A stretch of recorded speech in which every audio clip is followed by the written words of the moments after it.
Es el régimen de un solo hombre, es el régimen de una sola voz, del pensamiento único, de la cancelación de todos aquellos que pensamos diferente.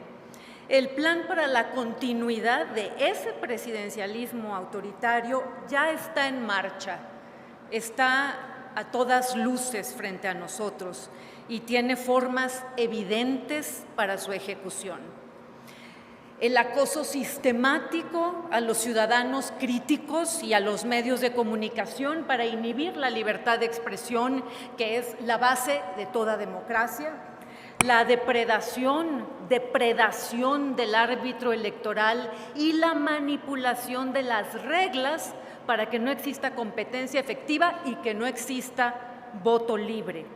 El desmantelamiento a través de reformas y de la asfixia presupuestal de los órganos autónomos y técnicos para que la voluntad del presidente, otra vez, no tenga ningún tipo de contenciones.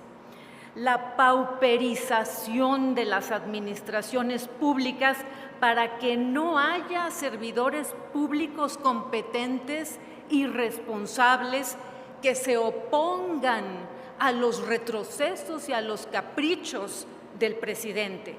La persecución a los opositores para eliminar la pluralidad es clara. La captura de la élite militar con dinero y contratos para imponer por la fuerza la continuidad de este régimen.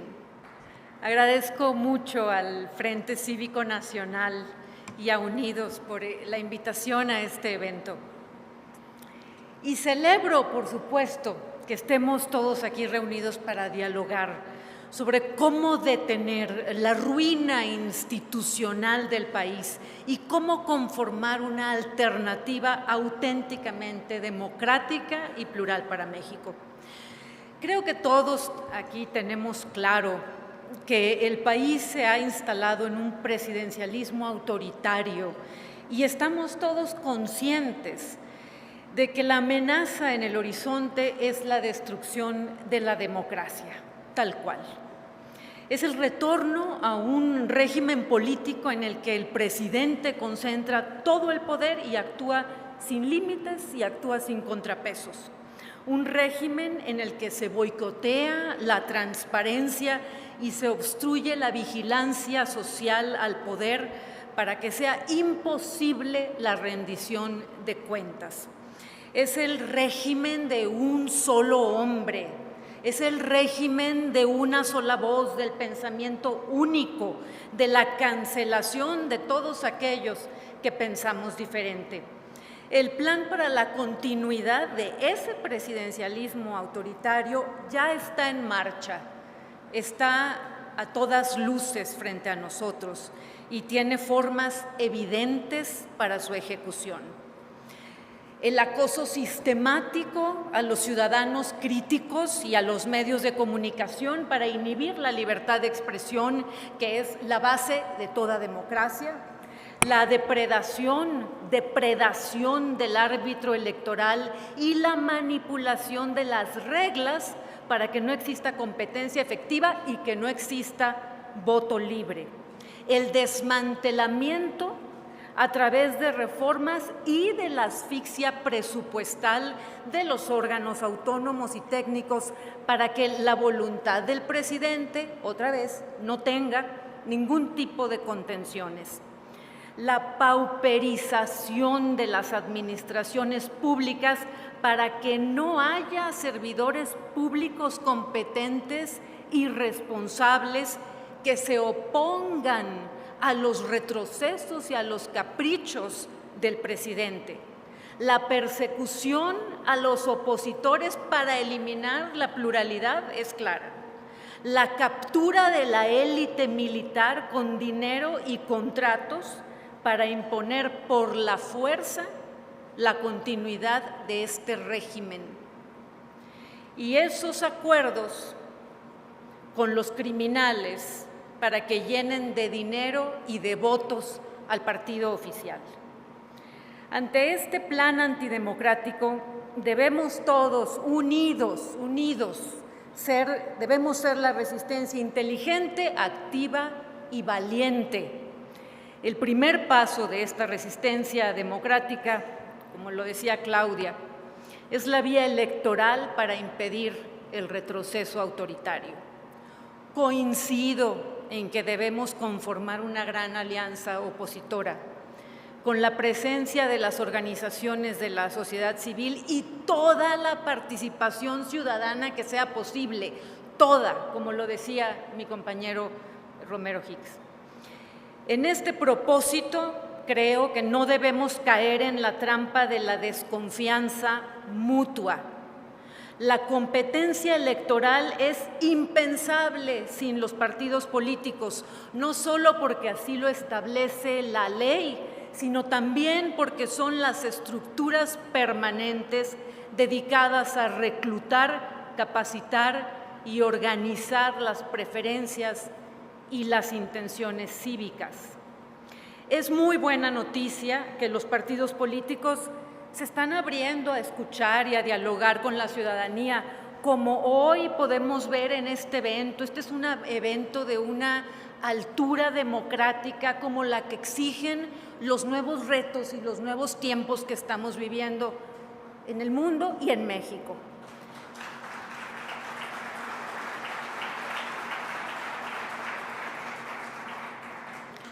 Ya me había acostumbrado a recibir gritos y no aplausos ahí en el Senado. Muchas gracias.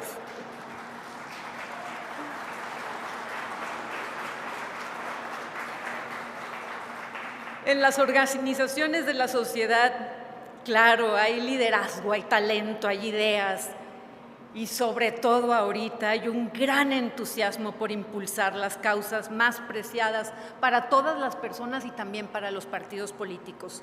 La coalición opositora debe ser una construcción incluyente, abierta y plural, como bien lo han señalado quienes me antecedieron en la palabra. La alternativa al dedazo disfrazado de encuesta es elegir a los candidatos más competitivos, como ya se ha dicho, a través de métodos que den visibilidad al proceso, que cuiden la unidad de las oposiciones y sobre todo que garanticen posibilidades reales de triunfo en la Presidencia de la República, en el Congreso de la Unión y en las 9 gubernaturas que se van a disputar en el 2024.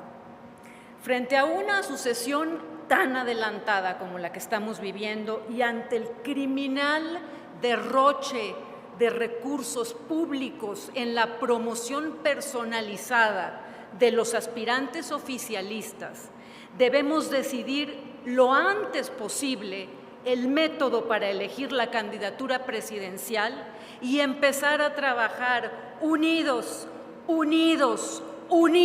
en un programa y en un gobierno de coalición.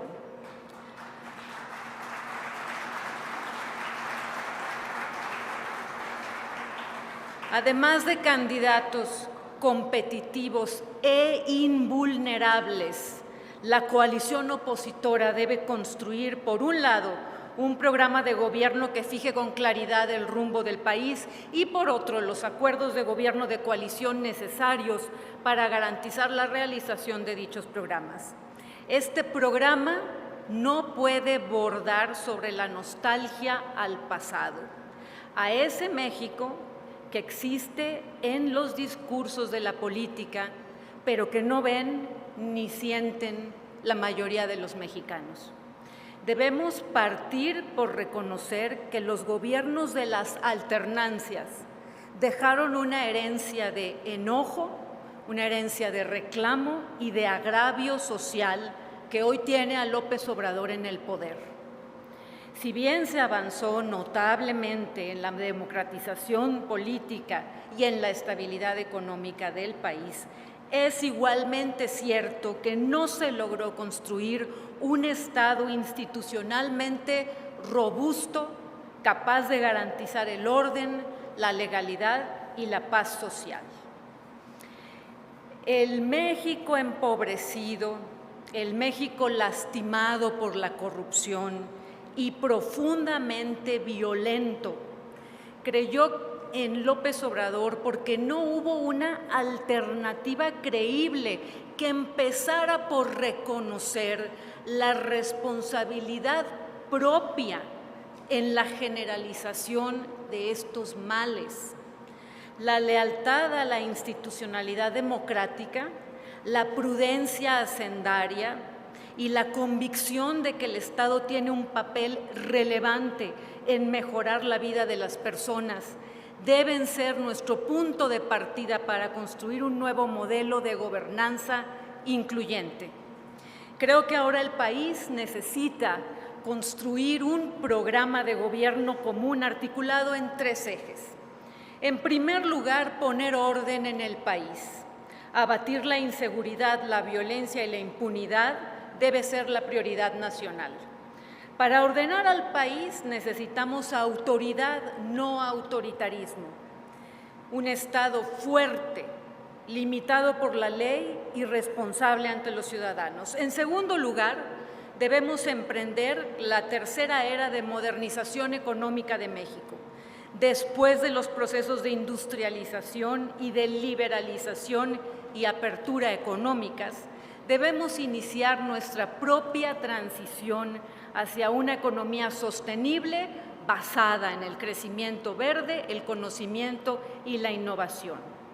México puede alcanzar a China como potencia emergente si aprovechamos la coyuntura geopolítica, si detonamos nuestras ventajas comparativas y fortalecemos nuestra competitividad.